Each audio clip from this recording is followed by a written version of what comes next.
Hey, you've definitely run into this situation before. In the morning, you're about to be late for school. You stand in front of the elevator, frantically pressing the button, so anxious that you're practically staring a hole through your watch. And what happens? The elevator just happens to be stuck on the top floor, completely frozen. It's almost like it's living in another dimension. After a long wait, it finally arrives. The doors beep open, and wow! Two elevators actually arrive at the exact same time, and they're both completely empty. What on earth is this? Some kind of elevator group mixer? Why can't they just wait their turn and come one by one? Why do they have to play this game of either not showing up at all or showing up in pairs? At this point, many people can't help but complain in their heads.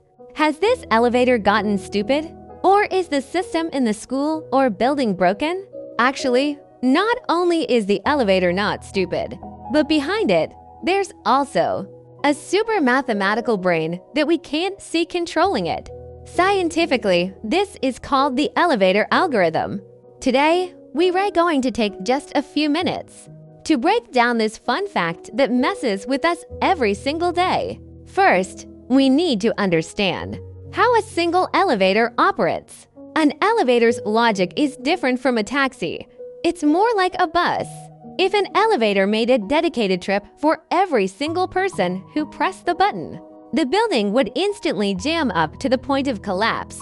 Therefore, a single elevator operates on the principle of picking up people along the way. Imagine if the elevator is currently heading from the 1st floor to the 10th floor. If you press the up button on the 5th floor, it will stop and pick you up on its way.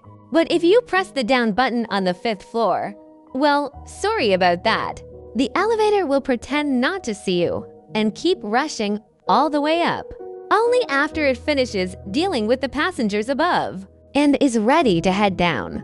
Will it stop by to pick you up?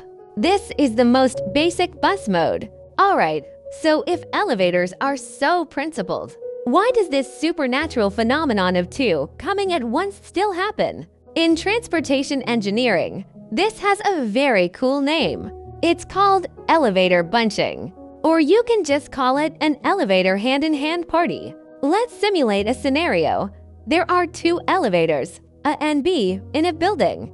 During the morning school rush hour, these two elevators start off far apart, one high and one low. At this time, elevator A, which is ahead, encounters a massive crowd of people who just arrived at school. It has to stop and open its doors, waiting for over a dozen people to slowly walk in, turn around, and close the doors.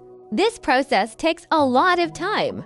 Consequently, elevator A gets stuck on this floor. As for elevator B, which is behind, because all the floors ahead have already been cleared by elevator A, there is absolutely nothing blocking its path. It moves smoothly forward at full speed.